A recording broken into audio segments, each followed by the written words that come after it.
I want to thank you for joining us today as we continue our study series. I'm Pastor Jerry Burney, and in this study on Genesis, we will be focusing on the first 11 chapters of Genesis, and especially on the two creation accounts, Eden and the seventh day.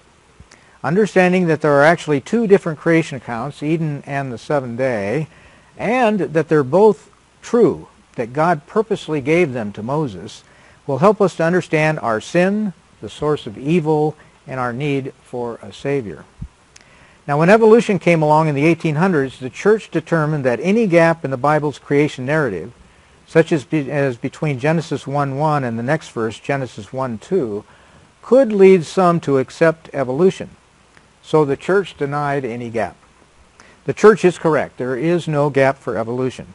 I deal with the evolution debate in detail in our study series on the book Science, Origins, and Ancient Civilization, one of our other study series. However, the church is incorrect in its attempt to blend Eden and the seventh day into a single creation event. In the past, when the church was wrong, Galileo challenged the church. Galileo did not challenge the Bible. The Bible has always been correct. And 500 years ago, Luther challenged the church. Luther did not challenge the Bible. The Bible has always been correct. Well, today I am challenging the church. The Bible is correct. Now, this is a very detailed study in which we'll discover that biblically these two creation accounts cannot be combined. And yet that is exactly what modern Christianity has tried to do. Now, by not being biblically accurate, we have misunderstood a variety of things that in the Bible that affect our relationship with God. Now, our ministry also has a study series on Revelation and the end times. And this ministry delivers God's truth to jail and prison inmates all across the United States. So, if you would like these weekly studies to be mailed to someone in jail or prison, please email us with their name and ID number and address. And you can reach us at burneyfam.com. Now, today we're going to be going into Noah's flood. I may back up back into giants. We discussed giants, Nephilim, sons of renown, and all that last time. We're going to go into Noah's flood today. And it's found in Genesis chapter 6. We'll start with verses 6 and 7. In the Hebrew there, the word repented or sorry is used, depending on your translation. God was not sorry that he brought along the flood. The actual Hebrew means he took a deep breath, he sighed, he grieved. In other words, it pained him to do this. It had to be done. He didn't like doing it, but it had to be done. It's kind of like a parent when they have to scold or they have to take care of their children when they've done something wrong. You don't want to do it, but you have to do it. So God was not sorry, meaning that he made a mistake. God was pained. He was grieved that he had to do it. In verses 7 through 13 of Genesis chapter 6, God is going to destroy all the life on earth. He's not going to destroy Noah. Noah is perfect. But he's not perfect in righteousness. He's perfect in his bloodline. He's perfect in his generations. In verse 8, Noah found grace in the eyes of the Lord. And grace is unmerited favor. In other words, there's nothing we can do to earn it. It's a gift, a free gift from God. Noah is faithful, but he's not perfect in righteousness. Noah is perfect in his generations, in his bloodline from Adam.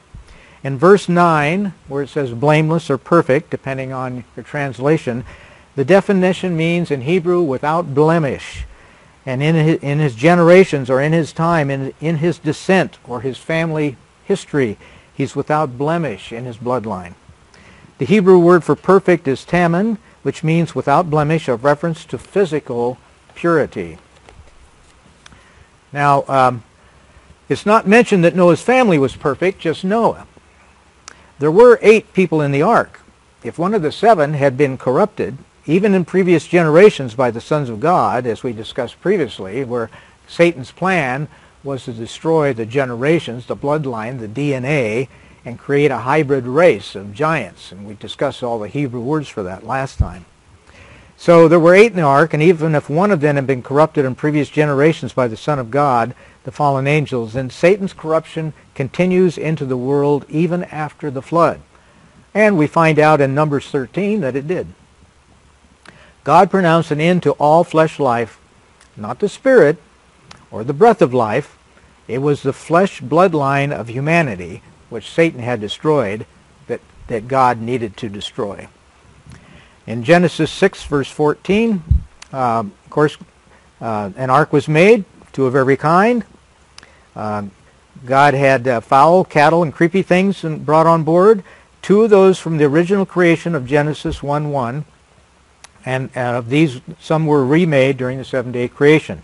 2 of every kind. In Genesis 7:3 now, he talks about 7 of every kind of clean beast and fowl of the air. 7 of those from the 7-day creation, which are newly, originally created in this age, such as the winged fowl of Genesis 1:21. Now these newly created, the new and clean animals of this new creation, they'll be unblemished and therefore worthy of sacrifice to God by Noah. And he'll need 7 of these to accomplish the sacrifices. In Genesis 7, verse 15, he talks about the breath of life. This is not the same breath of life given to Adam and Eve. This is the Hebrew word for normal breathing. It's a different Hebrew word than that used in Genesis 2, verse 7. Excuse me. In Genesis 2, verse 7, for the spirit of eternal life, that's a different word. However, the Hebrew word used in Genesis 7:22 is the spiritual, eternal breath of life. Now, these fallen hosts who were corrupted in the earth are now bound, like it tells us in 2 Peter. And while their offspring's bodies were destroyed in the flood, the spirits that possessed these offspring were rejected by God. Jude 9. Today, these are the demon spirits which need a body to possess. They are being restrained until the end times. So what was happening here was that the angels from heaven came and took themselves wives of the human population, and they created a hybrid race called these giants. And like we discussed last time, there's several words for giants in the Hebrew. And so these Nephilim, these men of renown, these giants, the Gabor, the Rapha, the Nephilim, they were all a kind of a hybrid DNA. Satan's plan was to destroy the human race so that Jesus could not be born by creating this hybrid race. And so God came along and destroyed all of those giants in the flood. That was the purpose of the flood. Only Noah had a perfect bloodline. And so God destroyed all that. It still came along later, as we find out in Numbers. Satan was still trying to do the same thing later, but God also had those giants destroyed then too. Now in Genesis 7, verse 17, the word flood in the Hebrew here is mabul, a unique word meaning cataclysm. Now there's lots of discussions about flood, whether it was localized flood or worldwide flood. The word is cataclysm. It's a unique word used here to mean the flood over the whole world. There are 8 other Hebrew words to describe floods which are local: rivers, streams, lakes. And Josephus in the Antiquities, he places the date of the flood about 2262 years after the beginning of Adam on the earth. 70% of Earth today is covered with water. And if land were flat, there's enough water to cover the entire planet to a depth of 7,500 feet, about 1.5 miles. You can see that there's ample water to cover everything. Note that many historians believe that the Hebrew account of creation and the flood of Noah to come later are taken from other cultures, such as the Babylonian myths. However, just as the opposite is true, the oral stories which Noah passed down were actually the foundation for the Babylonian myths, as well as many others. And these oral stories were eventually written down in the Hebrew according to the words that God had given to Moses.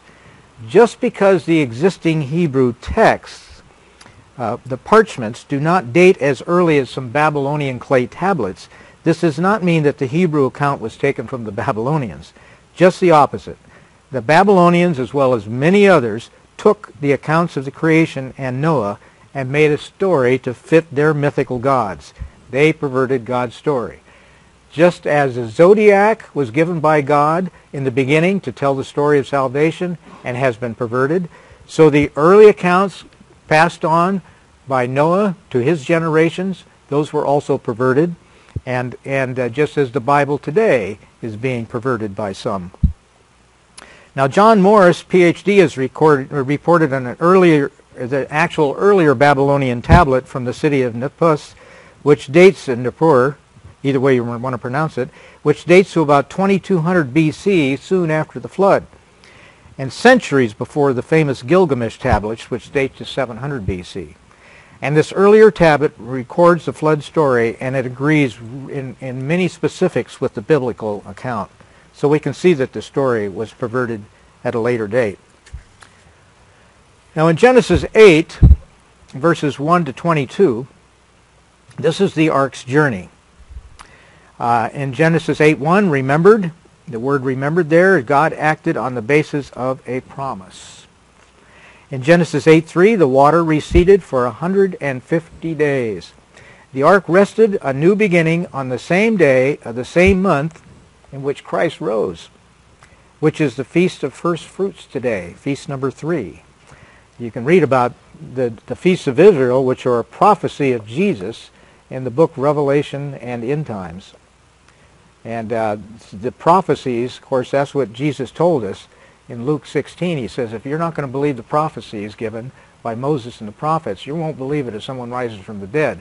He's telling us that we have a hard time believing in the supernatural.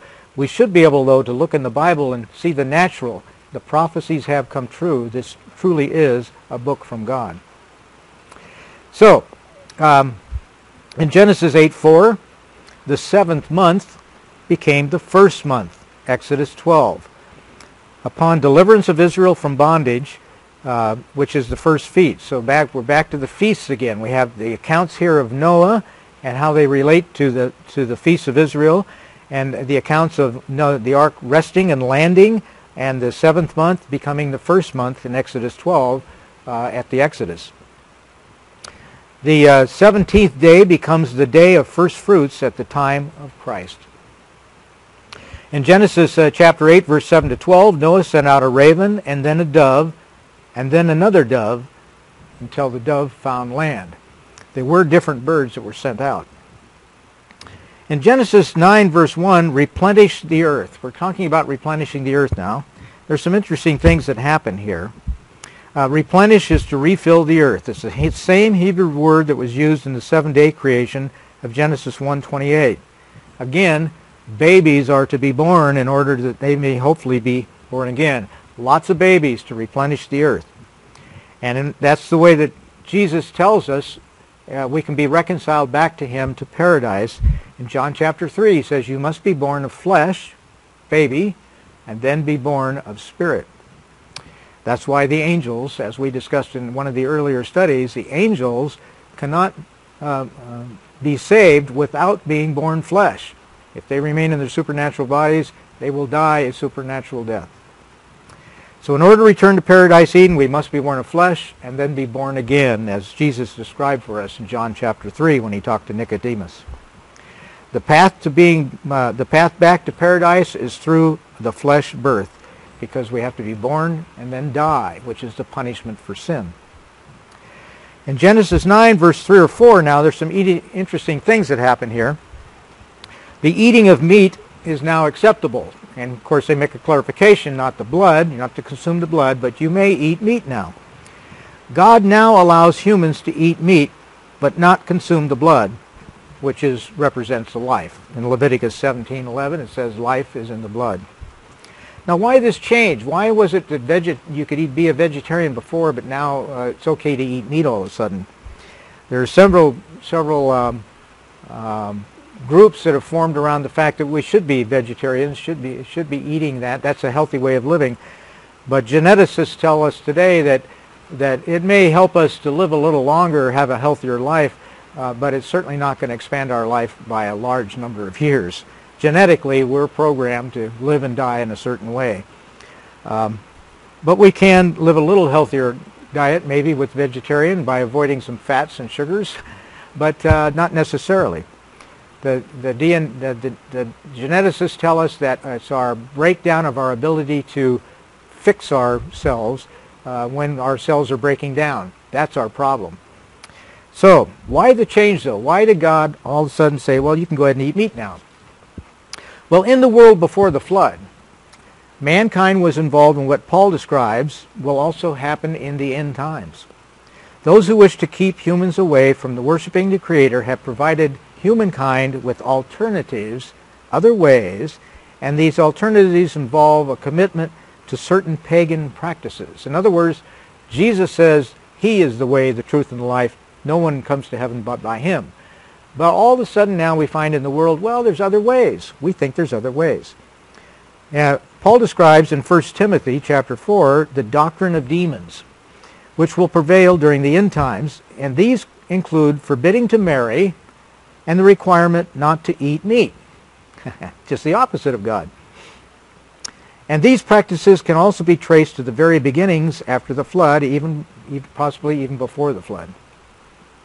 Now, concerning marriage, we've got two things here, marriage and eating meat. Concerning marriage, Nimrod is credited with forming celibate orders of priests, which the Babylonians later also adopted. God's plan was to see people marry each other and to raise children to worship Him, flesh, mortal humans who would receive the truth of God, receive their spirit, like Jesus describes in John chapter 3, and who would then eventually die to pay the penalty for sin. Satan's purpose was to destroy God's plan, destroy human flesh. And marriage was therefore promoted as something to do with your spiritual God, not something to do with another flesh human. In the pagan belief, a person who marries another human being does not elevate themselves. In the pagan belief, in order to elevate oneself and enter a higher plane, a person needs to marry a higher being, an angel or a god. Biblical marriage of one man to one woman is seen in pagan circles as idolatry of the flesh above the spirit.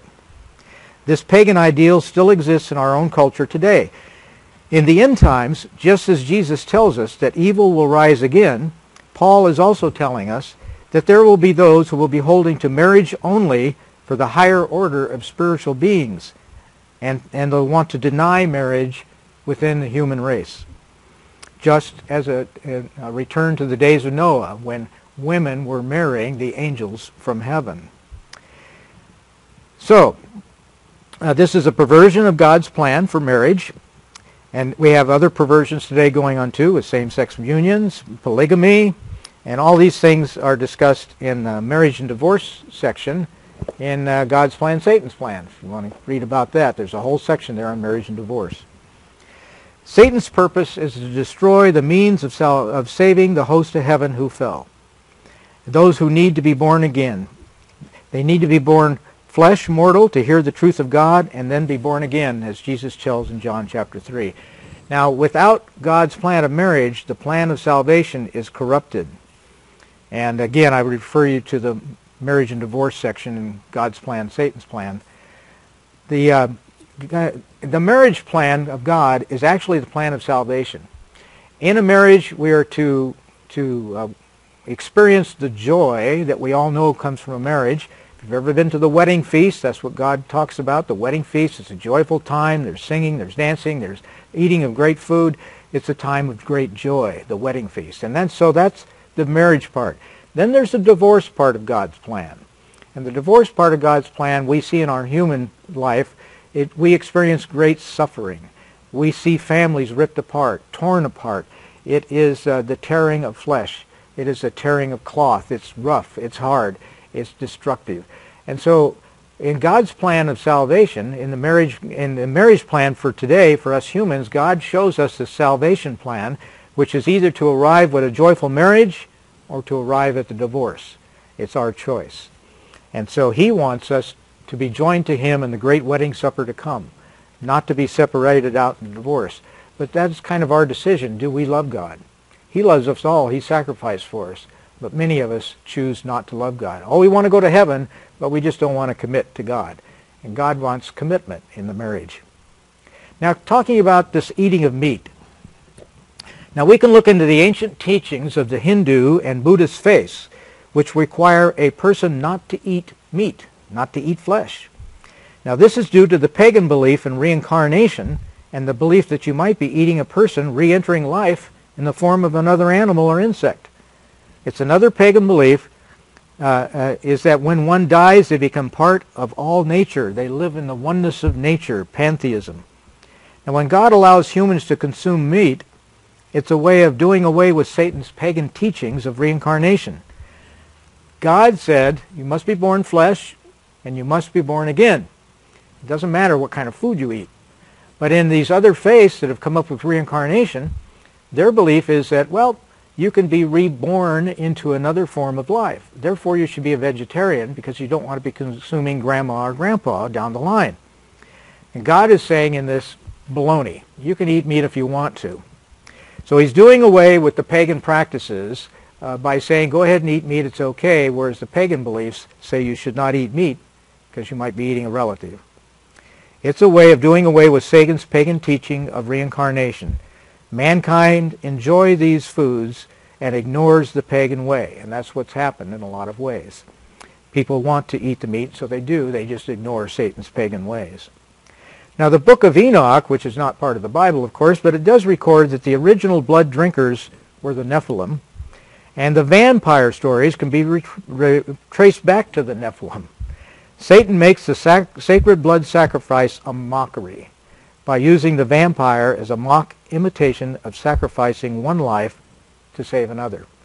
In the pagan ways, when the countries, after the Tower of Babel and all the people went their own ways, we can look in all the cultures all over the world that there's the sacrifice of humans is in every single culture if you go back far enough in antiquity. Every single culture sacrificed blood sacrifices of human beings. And it wasn't until Christianity came along and said their blood sacrifice is a legitimate sacrifice, but it's not a human sacrifice. It is to use animal blood sacrifices to represent the blood sacrifice that Jesus finally bought. And of course, Jesus paid the price for everyone. We don't need the blood sacrifice anymore. He already gave it.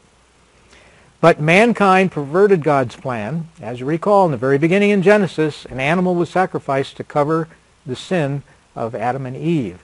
And man perverted that by starting to sacrifice humans as well. Anyway, God in chapter 9 sets a bow in the cloud and as a symbol that he won't do that again. And we see that bow showing up again in Revelation in the future. So God uses a rainbow to remind us of his covenant with us. Some scientists theorize that before the flood of Noah and the convulsions of the earth's surface associated with the flood, as you recall, the depths of the world broke apart, as well as the skies opening up, that the convulsions of the earth created the high mountains today, Psalms 104, and that before this happened, it didn't really rain on the planet. The earth prior to the flood of Noah was more uniform. It didn't have great mountain ranges like it has today. The earth was continually covered with a thick mist, many theorize, which kept the earth moist, and it also kept the harmful ultraviolet rays out, which allowed for longer life. Our genetic structure, our DNA, wasn't being destroyed as fast as it is today. In fact, science has determined that all the great mountain ranges we have today actually were created by some cataclysmic event. They were all created at the same time. Further, the earth was all covered by a worldwide flood, according to science, up to 800 feet higher than today's sea levels. And after this global cataclysmic event, all the great mountain ranges we have today came into existence as a result of this uprising. Now, this was reported in several places, including a special edition of Scientific American in 2005. Of course, scientists quoted in this article speculate that this worldwide flood, which formed the mountains, occurred millions of years ago, whereas the Bible tells us this occurred during man's time. Additionally, scientists in Acts and Facts in February of 2011, they stated that the erosion rates far outpace the conventional scientific view of millions of years of plate tectonics and mountain formations. In other words, the mountains we see today should have eroded away millions of years ago if the planet is really that old. But when we look around at the mountains, we actually see sharp mountain ranges. In Genesis 9, we see that Canaan is cursed. In verses 18 to 27, is Canaan a child of Satan's seed? Only Noah was perfect. Ham's line was cursed by his grandfather Noah. And both Canaan and Nimrod of Babylon are in Ham's line. Note that Canaan in the line of Ham is singled out in verse 18, and this is where the Nephilim were eventually found at the time of the Exodus. In other words, they were wandering away from God and allowing themselves to worship angels from heaven. The ancients in positions of authority like Noah each had a symbol for their authority, like a scepter or a crown for a king. But before the scepters and crowns were the symbols of authority, it was the robe they wore. The leader had a robe which indicated his position of authority. And Ham reported that his father was naked. Evidently in this passage here in Genesis chapter 9, Ham had desired his father's authority for himself. And he took his robe to embarrass his father and to elevate himself. Ham reported to his brothers that their father was in effect not worthy of his status. Now Satan also wants to take God's authority and deceive many of us to follow him rather than God. And we're continually being deceived all the time. In Genesis 10, verses 8 through 10, we talk about Nimrod of Babylon. And the false religions and idol worship are traced to Nimrod and continued into the Phoenicians with Baal and the Samaritans with Ishtar and Egypt with Isis and Rome with Venus and many others. Nimrod, the grandson of Noah, was referred to as a giant, a Gabor in the Hebrew. The earliest known stone monument site is a massive structure showing a focus on religion and the afterlife, and its location is very near to where Noah would have landed in Turkey. It's called Göbekli Tepe.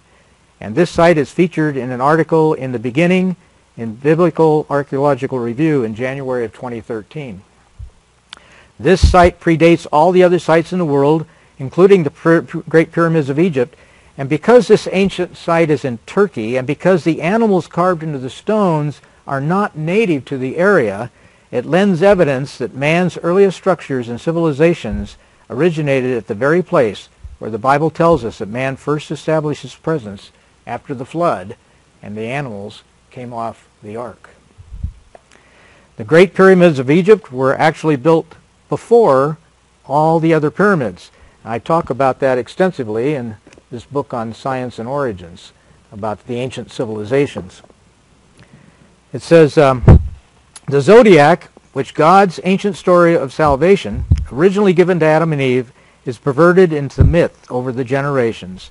And this flight from truth occurs in areas of demons and giants, the zodiac, the beasts, the dragons, dinosaurs, all of our understandings, which go right back to these two creation accounts and our understanding of the original Hebrew and Christian accounts. Well, I want to thank you for joining us in our study series here on the two creation accounts of Genesis. And we have two other accounts, two other study series, one on science, origins, and ancient civilization, and another one on Revelation and end times. And I just pray that you'll be blessed each and every day. And until next time, please pray for our jail and prison ministry, BernieFam.com, and visit us at our website, BernieFam.com.